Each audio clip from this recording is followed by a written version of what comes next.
فخر کی بات ہے، یہ اعزاز کی بات، یہ اعزاز کی بات ہے۔ ہم نے ساری زندگی ان کے ہاتھ پہ چھالے دیکھے، لیکن بات لفظ زبان پر یہی دیکھی کہ بیٹا عزت والا وہی ہوتا ہے جو اپنے ہاتھوں سے محنت کر کے روزی کھایا کرتا ہے۔ بھائی یاد رکھیں، یہ اعزاز کی بات ہے، اعزاز۔ مزدور کا بیٹا فخر کرے، کسان کا بیٹا ناز کرے۔ وہ جو آدمی سویرے جاتا ہے ویلڈنگ کا پلانٹ لے کے کام کرنے، اس کا بیٹا ناز کرے۔ وہ جس کا باپ بھاوڑا چلاتا ہے، چھینی چلاتا ہے، تھوڑا چلاتا ہے، وہ ناز کرے۔ اور مزار صرف ان لوگوں کے نہیں ہوتے جو اللہ اللہ کرتے ہیں، ہو کرتے ہیں، وہ تو قابل اعزاز ہے اللہ کے بندے، ان کے بھی مزار ہوتے ہیں۔ مزار وہ بھی ہوتا ہے جس کو میرے مصطفیٰ نے فرمایا القاسب حبیب اللہ، جو محنت کرتا تھا، ہاتھوں سے جدوجہد کرتا تھا، وہ بھی تو اللہ کا دوست ہے نا، اس کا بھی تو مزار ہے نا، اس کی بھی تو قبر پر انوار ہے جو اللہ کا محبوب ہو کے گیا۔ تو بھائی اپنا اعزاز جانے، سمجھے اس بات کو۔ میرے مصطفیٰ کریم صلی اللہ علیہ وسلم مزدور کو عزت دیتے، وقار دیتے، اور جو حضور کے گھر میں خادم ہوتے ان کی ناز برداری کرتے۔ ہمارے گھر میں جو بی بی برتن دھوتی ہے وہ ہمارے ساتھ بیٹھ کے روٹی نہیں کھا سکتی، اس کو یہ اجازت نہیں ہوتی۔ ہمارا جو مزدور ہوتا ہے نا، ایک صاحب کہنے لگے یہ بچہ میرے پاس کام کرتا ہے، اس کے ابا جی بھی کرتے تھے، تو میں نے کہا اس کا مطلب یہ ہے کہ تم نے آگے نہیں بڑھنے دیا، تم نے کہا مزدور ہی رہنا ساری زندگی، یہی رہنا میرے پاس، آگے نہ بڑھنا۔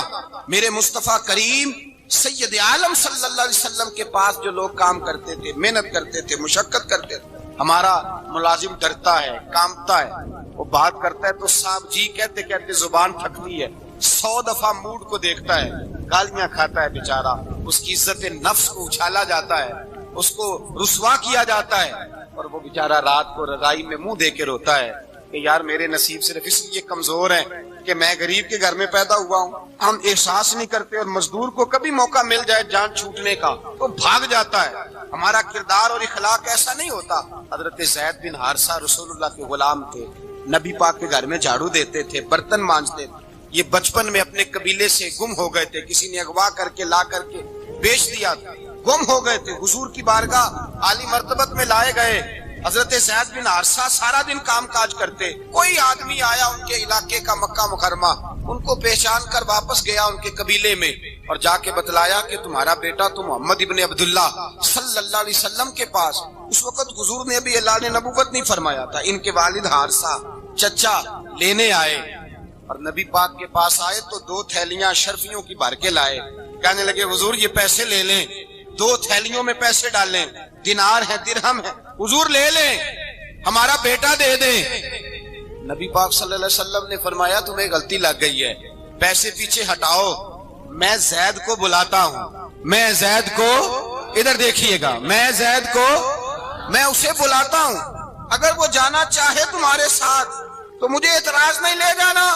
چچا اور باپ کہنے لگے آپ عجیب بات کرتے ہیں، وہ غلامی چھوڑ کے نہیں جائے گا، آپ عجیب بات کرتے ہیں، وہ مزدوری چھوڑ کے بادشاہی اختیار نہیں کرے گا، ہم کھاتے پیتے لوگ ہیں، اس کی ماں ترس گئی ہے اس کو ملنے کو، بہنیں روتی ہیں، وہ جائے گا نہیں۔ میرے حبیب نے فرمایا تم نے ابھی یہ ذائقہ چکھا نہیں، تمہیں اس کا پتہ نہیں، تو میں بلاتا ہوں، اگر جانا چاہے تو پیسوں کی ضرورت نہیں، لے جانا۔ حضرت زید کو پیغام دیا، آئے، حضور نے فرمایا وہ تمہارے والد کھڑے ہیں، وہ چچا ہیں، لینے آئے ہیں۔ جناب زید گئے، باپ کے گلے سے لگے، بچھڑے ہوئے باپ بیٹا ایک دوسرے کو مل کے کھل کے روئے، کہا بیٹا تیری ماں کی آنکھیں پتھر ہو گئی تیرا رستہ دیکھ کے، تیری بہنیں ترستی ہیں تیرے چہرے کے دیدار کو، بیٹا وہ گلیاں بھی روتی ہیں جن میں تو کھیلا کرتا تھا، پر اب فکر کی بات کوئی نہیں، اب کوئی پریشانی نہیں، میں پیسے لایا ہوں تجھے لے جاؤں گا۔ نبی پاک صلی اللہ علیہ وسلم نے دیکھا نا، جب باپ بیٹے کی گفتگو ہو گئی، آنسو بہ گئے، بوجھ ہلکے ہو گئے، تو میرے کریم نے فرمایا زید اگر تم چچا کے ساتھ، والد کے ساتھ جانا چاہو تو میری طرف سے اجازت ہے، تم جا سکتے ہو۔ یہ لفظ کہے تو جناب زید دوڑ کے حضور کے قدموں میں آ کے بیٹھ گئے، حضور کے قدموں میں بیٹھ گئے، اور گویا فاضل بریلوی علیہ رحمہ نقشہ بیان کرتے ہیں، کہنے لگے تیرے قدموں میں رہوں، غیر کی ٹھوکر پہ نہ ڈال، میں جھڑکیاں کھاؤں کہاں چھوڑ کے صدقہ تیرا، اور تیرے قدموں میں جو ہے غیر کا منہ کیا دیکھے، کون نظروں پہ چڑھے دیکھ کے تلوا تیرا۔ کہنے لگے حضور میں نے نہیں جانا، میں یہیں رہوں گا۔ چچا اور باپ نے دیکھا تو کہنے لگے بیٹا تو غلامی چھوڑ کے نہیں جائے گا، تو ملازمت چھوڑ کے بادشاہی میں نہیں جائے گا۔ آپ کے والد کو آپ فرمانے لگے ابا جی ذرا 2 گھڑیاں یہاں رہ کے تو دیکھیں، یہاں 2 گھڑیاں رہ کے تو دیکھیں۔ فرمایا یہاں ملازموں کا وہ اعزاز ہے جو شہزادوں کا ہوا کرتا ہے، یہاں خادموں کی وہ عزت ہے، اور پتہ پھر ان کو مقام کیا ملا؟ یہ واحد صحابیاں جن کا نام اللہ نے قرآن پاک میں بیان فرمایا ہے، نام اللہ نے قرآن مجید میں بیان فرمایا۔ حضور کا اپنے غلاموں کے ساتھ جو تعلق، اپنے ملازموں کے ساتھ جو رشتہ تھا، بڑا آدمی آتا ہے نا، بڑا آدمی تو لوگوں کی سانس سوکھ جاتے ہیں، اٹھ کے ملتے ہیں، بڑا کچھ کرتے ہیں۔ مزدور آتا ہے تو لوگ اوے کہہ کے پکارتے ہیں، ان کو خبر ہی نہیں کہ اس شخص کا اعزاز کتنا ہے۔ حضرت انس بن مالک رضی اللہ تعالیٰ عنہ فرماتے ہیں میں چھوٹا سا تھا، میری اماں مجھے حضور کے گھر چھوڑ گئی، میں نے 10 سال نوکری کی نبی پاک۔ کتنے سال؟ بولیے۔ 12ویں دن لوگ کہتے ہیں بس بھائی ختم ہو گیا، اب فرینکنس ہو گئی ہے، اب جو مرضی تیرے ساتھ کریں گے۔ 10 سال نوکری کی میں نے، لیکن جناب انس فرماتے ہیں نبی پاک نے کبھی مجھے اف تک بھی نہیں کہا تھا، اف تک بھی نہیں کہا تھا، اف تک بھی۔ حضور نے بھیجا جاؤ فلاں آدمی کو بلا کر کے لاؤ۔ حضرت انس بن مالک رضی اللہ تعالیٰ عنہ فرماتے ہیں میں بلانے گیا، بچہ تھا چھوٹا سا، رستے میں بچے کھیل رہے تھے تو میں ان کے ساتھ کھیلنے لگا، محو ہو گیا، مجھے پتہ ہی نہ چلا وقت کا۔ حضور نے جب مجھے بھیجا تو فرمایا جلدی جانا اور جلدی آنا، اب مجھے خبر ہی نہیں، بڑی دیر ہو گئی۔ حضور وہاں انتظار کر کر کے خود تشریف لائے، تو جب نبی پاک آئے تو میں بچوں کے ساتھ کھیل رہا تھا۔ حضور نے جب مجھے کھیلتے ہوئے دیکھا، میری اچانک نظر پڑی تو میرے ہوش اڑ گئے۔ حضور نے تو کہا تھا جلدی آنا، اور میں یہاں کھیلنے لگا، یہاں اتنا الجھا کہ مجھے خیال نہیں رہا کس کام آیا ہوں۔ حضرت انس فرماتے ہیں میں ڈرنے لگا، جیسے جیسے حضور قریب آتے میری ٹانگیں کانپتی۔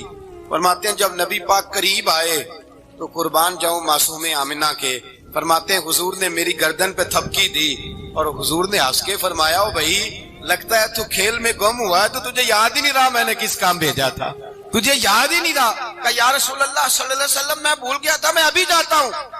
کیا انداز ہے، کیا شفقت ہے، کیا رنگ ہے۔ حضور میں ابھی گیا اور ابھی آیا۔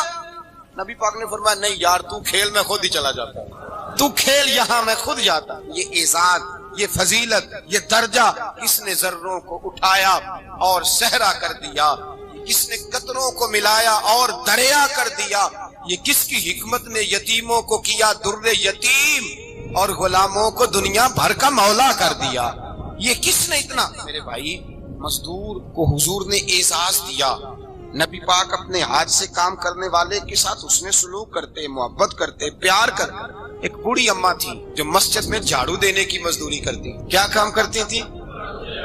دعا کریں اللہ ہم سب کو مسجد کی صفائی کی توفیق عطا فرمائے۔ بوڑھی اماں تھی، مسجد کی صفائی کرتی تھی، نوکری کرتی تھی، بیمار ہو گئی۔ بخاری شریف میں موجود ہے اللہ کے محبوب صلی اللہ علیہ وسلم روز تیمارداری کرنے جاتے۔ ایک وقت ایسا آیا کہ دن میں 2 مرتبہ حضور تیمارداری کرنے جاتے۔ ایک شام نبی پاک نے فرمایا اس کا انتقال ہو جائے تو مجھے اطلاع کرنا۔ صحابہ کہتے ہیں رات کے وقت ان کا انتقال ہوا، ٹھنڈ کا موسم تھا، ہم نے حضور کو تکلیف دینا مناسب نہ سمجھا، ہم نے دفن کر دیا۔ سویرے اللہ کے حبیب نے پوچھا تم نے مجھے اطلاع کیوں نہیں دی؟ حضور سردی بڑی تھی۔ کون جاتا ہے مزدوروں کے جنازوں میں؟ کون جاتا ہے مزدوروں کے جنازے میں؟ یہاں تو اب جنازے بھی سیاسی ہو گئے ہیں، اب تو کوئی بہت بڑا امیر آدمی فوت ہو جائے تو وہاں رش ہوتا ہے، وہاں رش ہوتا ہے، غریبوں کا تو جنازہ بھی کوئی نہیں پڑتا۔ حضرت جناب سیدنا ابو ہریرہ رضی اللہ تعالیٰ عنہ فرماتے حضور نے فرمایا مجھے اطلاع کیوں نہیں دی؟ تمہیں اس کے اعزاز کا نہیں پتا؟ وہ مزدور تھی مسجد میں جھاڑو دیتی تھی، تم نے خبر ہی نہیں دی؟ حضور وصال ہو گیا، فرمایا چلو مجھے بتاؤ قبر کہاں ہے؟ حضور سارا کچھ جانتے ہیں لیکن یہ ساری تمہید اس لیے بیان کی کہ ایک مزدور کی شان واضح ہو جائے۔ فرمایا بتاؤ قبر کہاں ہے؟ صحابہ کہتے ہیں ہم قبر پہ لے گئے تو میرے نبی نے فرمایا صفے بناؤ میں دوبارہ جنازہ پڑھاؤں گا۔ میں دوبارہ جنازہ نہیں ہو سکتا، اس وقت ہو سکتا ہے جب وارث نے نہ پڑھاؤ، پھر دوسرا جنازہ جائز ہے۔ وارث نہ پڑھے تو اس سے پہلے 20 جنازے بھی ہو جائیں تو جب وارث پڑھ لے پھر دوسرا جنازہ نہیں ہو سکتا۔ حضور نے دوسرا جنازہ اس لیے پڑھا ہے کہ حضور اپنی ساری امت کے وارث ہیں، نبی پاک ساری امت کے وارث ہیں۔ فرمایا پر بناؤ صفے میں جنازہ پڑھاتا ہوں۔ مزدور کو اعزاز دیا، پیار کیا۔ حضرت عبد الرحمن ابن عوف رضی اللہ تعالیٰ عنہ فرماتے ہیں ایک دن میرا دل کیا تھا کہ میں غریب ہو جاؤں۔ کیا ہو جاؤں؟ آپ اپنے لیے دعا نہ کریں لیکن حضرت عبد الرحمن ابن عوف کے الفاظ تو دہرائیں۔ وہ کیا کہہ رہے ہیں کہ میرا دل کرتا تھا میں اللہ، ایک دن میرا، بڑے امیر آدمی تھے نا صحابہ میں سب سے زیادہ امیر، فرمانے لگے ایک دن میرا دل کیا میں غریب ہو جاؤں، غربت پسند کر لوں۔ اصل میں غریب کو اپنی شان کا نہیں نہ پتا، اسے جس دن پتہ چل گیا کہ میں غریب کی عظمت کتنی ہے، غریب ہر وقت اپنے آپ کو کوستا ہی رہتا ہے، اور میں اکثر کہتا ہوں کہ یہ بڑے کا قصور نہیں کہ اس نے تجھے چھوٹا جانا ہے، یہ تیرا قصور ہے۔ تو احساس کمتری میں کیوں مبتلا ہوا؟ تو نے اپنے آپ کو چھوٹا کیوں جانا؟ تو نے اپنے آپ کو کمزور کیوں سمجھا؟ تو نے کیوں سمجھا کہ میں مزدور ہوں تو میری عزت ہی کوئی نہیں، میرا مقام کوئی نہیں؟ کیوں تو نے ایسا سمجھا اپنے لیے؟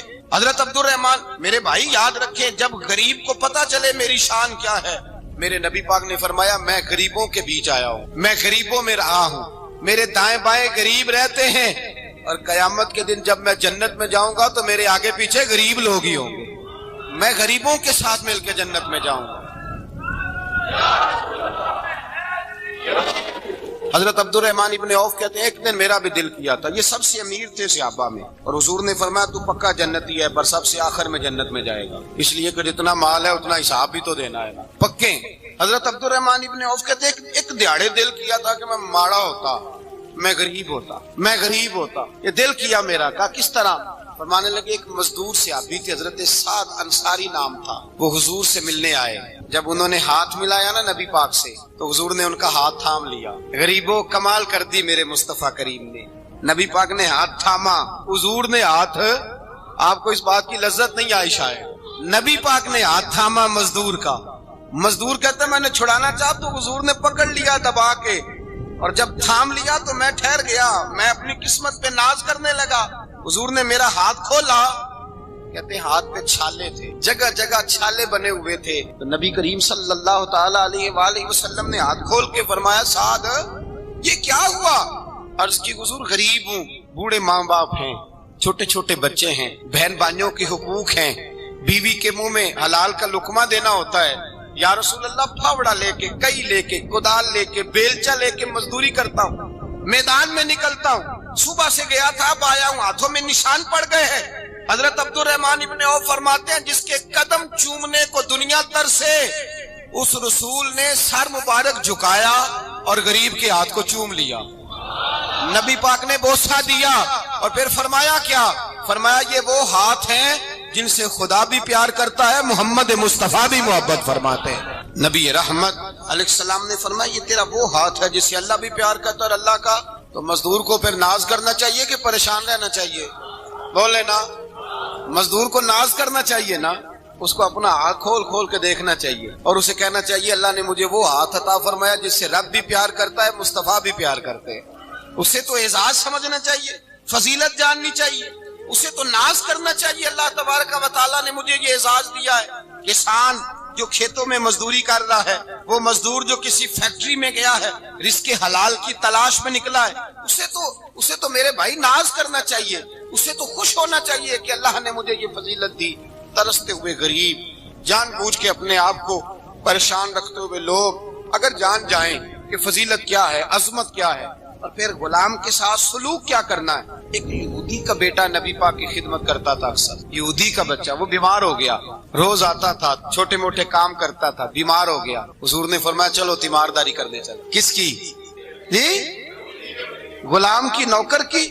یہاں صاحب کہتے ہیں 5000 روپیہ لے جاؤ، وہ بڑے احسان کے ساتھ 5000 روپیہ لے جاؤ اور دے آنا، اور اسے کہنا سر جی پوچھ رہے تھے تیرا کیا حال ہے، وہ بات ختم ہو گئی۔ حضور بنفس نفیس گئے، اور غریب کا گھر تھا، وہ یہودی باہر نکلا جس کا بیٹا بیمار تھا، کہتا جب دروازے پہ میں نے مسلمانوں کے نبی کو کھڑے دیکھا تو میرے پیروں تلے زمین ہی نکل گئی۔ میں نے کہا حضور مجھ غریب کی کٹیا میں کیسے آئے؟